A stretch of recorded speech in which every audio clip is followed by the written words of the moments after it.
역대하 16장. 아사가 왕으로 있은 지 36년째 되는 해에 이스라엘의 바하사 왕이 유다로 쳐들어왔습니다. 바하사는 라마로 가서 그 성을 굳건하게 쌓고는 자기 나라 백성이 유다로 들어가거나 유다에서 나오는 것을 막으려 했습니다. 아사가 여호와의 성전과 자기 왕궁의 보물 가운데 남아있는 금과 은을 꺼내어 사람들을 시켜 아람의 왕 벤하닷에게 보냈습니다. 벤하닷은 다마스커스 성에서 살고 있었습니다. 아사는 벤하닷에게 이렇게 전했습니다. 내 아버지와 그대의 아버지가 평화 조약을 맺었듯이 그대와 나도 조약을 맺읍시다. 그대에게 금과 은을 보내니 이스라엘의 왕 바하사와 맺은 조약을 깨뜨리시고 그가 내 땅에서 자기 군대를 이끌고 떠나게 해주십시오. 벤하닷은 아사 왕의 말에 찬성했습니다. 그래서 그는 자기 군대의 지휘관들을 보내어 이스라엘 마을들을 공격하게 했습니다. 그의 지휘관들은 이온과 단과 아벨마임을 점령했습니다. 그리고 보물을 보관해 두는 납달리의 모든 성들도 점령했습니다. 바하사가 그 소식을 듣고 라마성을 쌓는 일을 멈추었습니다. 아사가 유다의 모든 백성을 불러 모았습니다. 그들은 라마로 가서 바하사가 성을 쌓을 때 쓰던 돌과 나무를 날랐습니다. 그들은 그것으로 게바와 미스바를 지었습니다. 그때의 선견자 하나니가 유다의 아사 왕에게 와서 말했습니다. 왕은 왕의 하나님 여호와를 의지하지 않고 아람 왕을 의지했습니다. 그러므로 이제 아람 왕의 군대는 왕의 손에서 벗어났습니다. 에티오피아 사람과 리비아 사람들에게는 크고 강한 군대가 있습니다. 그들에게는 전차와 기마병도 많이 있습니다. 그러나 왕이 여호와를 의지했기 때문에 여호와께서 도우셔서 그들을 이길 수 있었습니다. 여호와께서는 온 땅에서 온전히 여호와께 몸을 맡기는 사람을 찾고 계십니다. 여호와께서는 그런 사람들을 강하게 해주기를 원하십니다. 아사 왕이여, 왕은 어리석은 짓을 했습니다.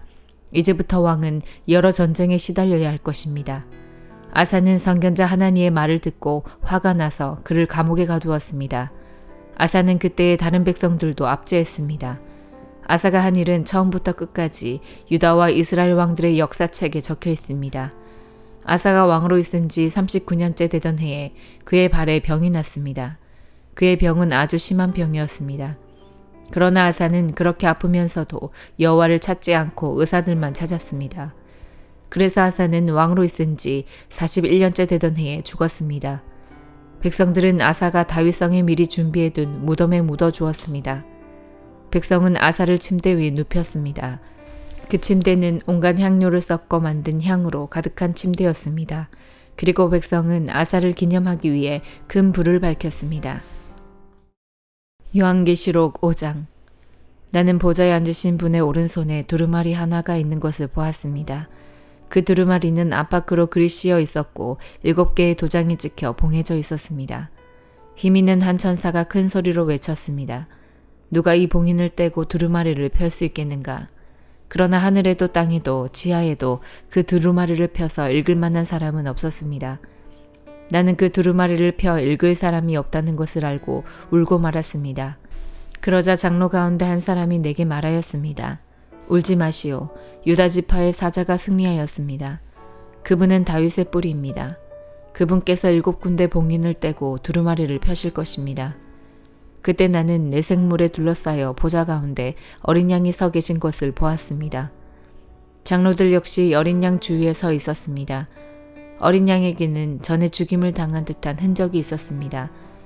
그 어린 양은 7뿔과 7눈이 있었는데 그것은 세상에 보내진 하나님 7영을 가리키는 것이었습니다. 어린 양은 앞으로 나와 보좌에 앉으신 분의 오른손에서 두루마리를 받았습니다. 그러자 내생물과 24명의 장로들이 어린 양 앞에 엎드렸습니다. 장로들의 손에는 검은고와 향이 가득한 금 대접이 들려 있었습니다. 이 양은 하나님의 백성들이 드린 기도들입니다. 그들은 어린 양에게 새 노래로 찬양하였습니다. 주님은 봉인을 떼고 두루마리를 펴기에 합당한 분이십니다.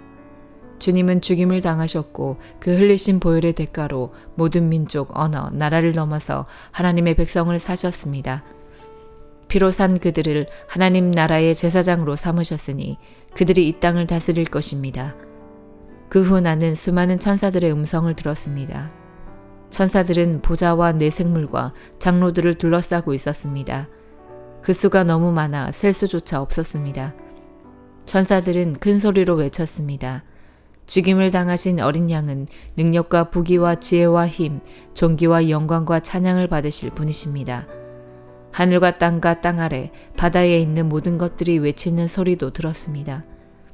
보좌에 계신 분과 어린 양께 찬송과 존귀와 영광과 능력을 영원 무궁히 올려드립니다. 그러는 동안 네 생물은 아멘으로 합창하고 장로들은 엎드려 경배하였습니다. 스가랴 1장. 다리오 왕 2년 8째 달에 여호와께서 이또의 손자이며 베레기야의 아들인 예언자 스가랴에게 말씀하셨습니다.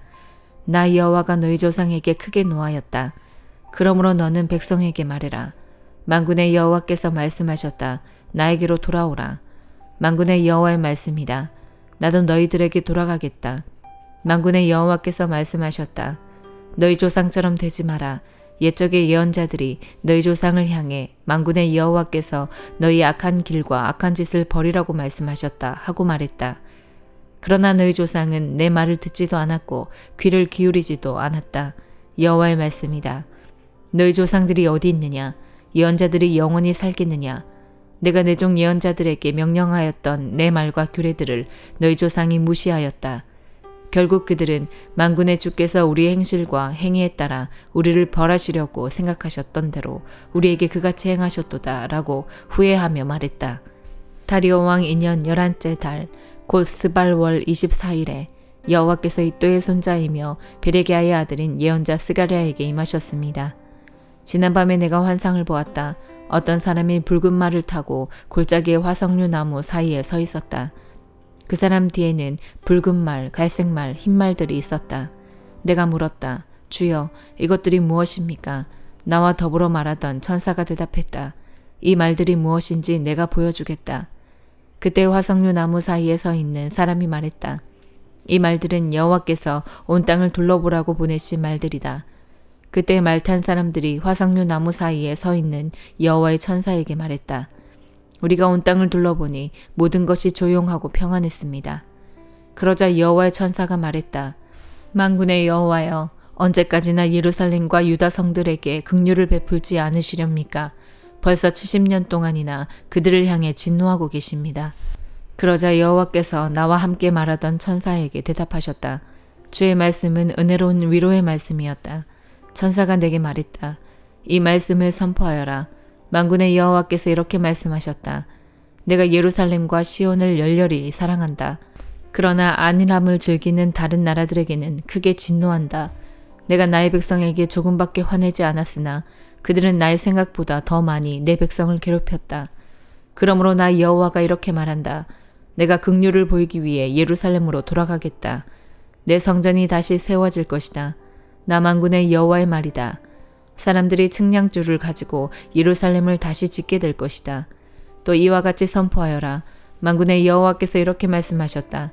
내 성들이 다시 번영하게 될 것이다. 내가 다시 시온을 위로하겠다. 내가 다시 예루살렘을 선택하겠다. 내가 위를 올려다보니 짐승뿔 4개가 보였다. 그래서 나와 더불어 말하던 천사에게 물었다. 이것이 무엇입니까? 천사가 말했다. 이것은 유다와 이스라엘과 예루살렘을 흩어버린 강한 뿔이다. 그때 여호와께서 내게 대장장이 4명을 보여주셨다. 내가 물었다. 이들은 무슨 일을 하려고 왔습니까? 주께서 대답하셨다. 그들은 저 4뿔들을 두려움에 떨게 만들며 또 꺾어버리려고 왔다. 저 뿔들은 유다 백성을 흩어지게 하여 유다 백성들 중 아무도 머리를 쳐들지 못하게 한 나라들이다. 그들은 유다를 흩어놓고 짓밟아 놓은 저 4뿔을 꺾으러 온 사람들이다. 그들이 저 뿔들을 두렵게 하고 파멸시킬 것이다. 요한복음 4장. 바리새인들은 예수님께서 요한보다 더 많은 사람을 제자로 삼고 침례를 준다는 소문을 들었습니다. 그러나 사실 예수님께서 직접 사람들에게 침례를 주신 것이 아니라 제자들이 침례를 준 것이었습니다. 예수님께서는 바리새인들이 자기에 대하여 이야기하고 있다는 것을 아시고 유대를 떠나 다시 갈릴리로 가셨습니다. 갈릴리로 가려면 사마리아 지방을 거쳐 가야만 했습니다. 예수님께서는 사마리아에 있는 수가라는 마을로 들어가셨습니다. 이 마을은 야곱이 자기 아들 요셉에게 주었던 밭에서 그리 멀지 않은 곳에 있었습니다. 그곳에 야곱의 우물이 있었습니다. 예수님께서는 오랜 여행으로 피곤하여 그 우물가에 앉으셨습니다. 그때가 대략 정오쯤이었습니다. 사마리아 여자 한 사람이 물을 기르러 나왔습니다. 예수님께서는 그 여자에게 내게 마실 물 좀 주시오 라고 말씀하셨습니다. 이 일이 일어날 즈음 예수님의 제자들은 먹을 것을 사러 마을로 내려가고 그 자리에 없었습니다. 사마리아 여자는 예수님께 당신은 유대 남자고 나는 사마리아 여자인데 어떻게 나에게 마실 것을 달라고 할 수 있습니까? 라고 말했습니다. 당시 유대인들은 사마리아 사람들과 상종을 하지 않았습니다. 예수님께서는 그 여자에게 이렇게 대답하셨습니다. 당신이 하나님께서 주시는 선물이 무엇인지 또 내게 마실 것을 달라고 말하고 있는 사람이 누구인지 알았더라면 오히려 당신이 그 사람에게 구하였을 것이고 그러면 그가 당신에게 생명의 물을 주었을 것이요. 그 여자가 말했습니다. 선생님, 당신에게는 물 기를 도구도 없고 이 우물은 매우 깊은데 어디서 그 생명의 물을 구한단 말입니까? 당신이 우리 조상 야곱보다 더 큰 분이란 말씀이십니까? 야곱은 우리에게 이 우물을 주신 분입니다. 그분도 친히 이 우물에서 물을 길어 마셨고 그분의 아들들과 가축들도 그렇게 했습니다. 예수님께서는 이 물을 마시는 사람은 다시 목마를 것이요. 그러나 내가 주는 물을 마시는 사람은 누가 되었건 간에 영원히 목마르지 않을 것이요. 내가 주는 물은 그 사람 안에서 계속 솟아나 영원한 생명을 가져다 주는 우물이 될 것이요. 라고 대답하셨습니다. 사마리아 여자는 예수님께 선생님, 저에게 그런 물을 주셔서 제가 다시는 목이 마르지 않을 뿐더러 물을 기르러 여기에 오지 않게 해주십시오. 라고 말했습니다. 예수님께서는 그 여자에게 가서 당신 남편을 불러 이리로 데려오시오. 라고 말씀하셨습니다. 그 여자는 예수님께 저는 남편이 없습니다. 라고 대답했습니다. 그러자 예수님께서 당신이 남편이 없다고 한 말은 맞는 말이요. 실제로 당신은 남편이 5명이나 있었고 지금 당신과 함께 사는 남자도 당신 남편이 아니오. 당신이 방금 전에 말한 것은 틀린 말이 아니었소. 라고 말씀하셨습니다. 그 여자는 선생님, 제가 보기에 선생님께서는 예언자이십니다. 우리의 조상들은 이 산에서 예배하였으나 유대인들은 예배할 수 있는 유일한 장소는 예루살렘에 있다고 주장합니다. 라고 말했습니다. 예수님께서 이렇게 말씀하셨습니다. 여인이여, 나를 믿으시오. 이 산에서도 아니고 예루살렘에서도 아닌 당신네들이 아버지께 예배할 때가 올 것이요. 사마리아 사람인 당신네들은 알지 못하는 것을 예배하나 우리 유대인들은 우리가 알고 있는 것을 예배하오. 그것은 구원이 유대인들로부터 나오기 때문이요. 그러나 참되게 예배하는 사람들이 영과 진리로 아버지께 예배할 때가 올 것인데 지금이 바로 그때요. 그리고 하나님께서는 이렇게 예배하는 사람들을 찾고 계시오. 하나님께서는 영이시기 때문에 하나님께 예배하는 사람들은 반드시 영과 진리로 예배해야만 하오. 그 여자는 그리스도라고 불리는 메시아가 오실 것이라는 사실을 알고 있습니다. 그분이 오시면 우리에게 모든 것을 설명해 주실 것입니다. 라고 말했습니다. 그러자 예수님께서 여자에게 말씀하셨습니다. 지금 당신과 이야기하고 있는 내가 바로 그 메시아요. 바로 그때 예수님의 제자들이 마을에서 돌아왔습니다. 그들은 예수님께서 여자와 이야기하고 있는 것을 보고 무척 놀랐습니다. 그러나 아무도 선생님, 무엇을 구하고 계십니까? 라거나 선생님, 무슨 일로 그 여자와 이야기를 하고 계십니까? 라고 묻는 사람이 없었습니다. 그 여자는 물 항아리를 버려두고 마을로 돌아가 사람들에게 말했습니다.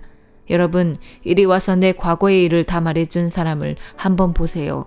이분이 메시아가 아닐까요? 그러자 사람들이 마을에서 나와 예수님께로 왔습니다. 그 사이 제자들은 예수님께 선생님, 음식을 좀 드시지요 라고 청했습니다. 그러나 예수님께서는 나에게는 너희들이 알지 못하는 먹을 음식이 있다 라고 대답하셨습니다. 그러자 제자들은 자기들끼리 누가 예수님께 먹을 것을 갖다 드렸을까 라고 말했습니다. 예수님께서 이들에게 말씀하셨습니다. 나의 음식은 나를 보내신 분의 뜻을 행하고 그분의 일을 완수하는 것이다. 너희들은 넉 달이 지나야 추수 때가 될 것이다 라고 말하지 않느냐. 그러나 나는 너희에게 말한다. 눈을 들어 밭을 보아라. 이미 곡식이 익어 추수할 때가 되었다. 추수하는 사람은 벌써 추수한 대가로 품삯을 받고 영생을 위한 곡식을 추수하는 중이다. 그래서 씨를 뿌린 사람은 추수하는 사람과 함께 기뻐할 수 있게 될 것이다. 그러므로 한 사람은 씨를 뿌리고 다른 사람은 추수한다라고 하는 말은 진리이다. 나는 너희들이 직접 수고하지 않은 것을 추수하라고 너희들을 보냈다. 다른 사람들은 수고하였고 너희들은 그들이 해놓은 수고의 결실을 얻게 되었다. 그 마을에 사는 많은 사마리아 사람들은 그 여자가 그분은 내 과거의 모든 일들을 나에게 말씀해 주셨어요 라고 말한 것 때문에 예수님을 믿었습니다. 사마리아 사람들이 예수님께 그들과 함께 지내다 가시기를 청했으므로 거기서 이틀을 머무르셨습니다. 그래서 보다 많은 사람들이 예수님의 말씀을 듣고 예수님을 믿었습니다. 그들은 그 여자에게 더 이상 우리는 당신의 말 때문에 예수님을 믿는 것이 아니요. 우리가 이제는 예수님의 말씀을 직접 들었고 이분이 참으로 세상의 구세주라는 사실을 알았기 때문에 믿는 것이요 라고 말했습니다. 이틀 후에 예수님께서는 그곳을 떠나 갈릴리로 가셨습니다. 전에 예수님께서는 예언자가 자기 고향에서는 존경을 받지 못한다고 직접 말씀하신 적이 있습니다. 예수님께서 갈릴리에 도착했을 때 그곳 사람들은 예수님을 환영했습니다. 왜냐하면 그 사람들은 유월절에 예루살렘에서 예수님께서 하신 모든 일들을 보았으며 또한 자신들도 유월절에 그곳에 있었기 때문입니다. 예수님께서는 갈릴리 가나를 또 방문하셨습니다. 이곳은 예수님께서 물로 포도주를 만드셨던 곳입니다. 이곳에는 높은 지위를 가진 왕의 신하 한 사람이 살고 있었습니다. 그 신하의 아들은 병에 걸려 가버나움에 있었습니다. 왕의 신하는 예수님께서 유대 지방에서 갈릴리로 오셨다는 소식을 듣고 예수님께 찾아가 가버나움으로 오셔서 자기 아들을 낫게 해달라고 간청하였습니다. 그 신하의 아들은 거의 죽기 직전에 있었습니다. 예수님께서 왕의 신하에게 말씀하셨습니다. 너희는 표적과 기이한 것들을 보지 않으면 전혀 믿으려 하지 않는다. 그 신하가 말했습니다. 선생님, 제 아들이 죽기 전에 가버나움으로 오십시오. 예수님께서 대답하셨습니다. 가시오. 당신 아들은 살 것이오. 그 사람은 예수님께서 자기에게 하신 말씀을 믿고 집으로 갔습니다. 그 사람은 집으로 가는 도중에 자기의 하인들을 만나 자기 아들이 살아났다는 소식을 들었습니다. 왕의 신하가 자기 아들이 낫게 된 때를 묻자 하인들은 어제 오후 1시 무렵부터 열이 떨어졌습니다. 라고 대답했습니다. 아이 아버지는 그때가 바로 예수님께서 당신 아들은 살 것이요 라고 말씀하신 그 시각과 정확히 일치한 것을 알고 자기와 그 집의 모든 사람이 예수님을 믿었습니다.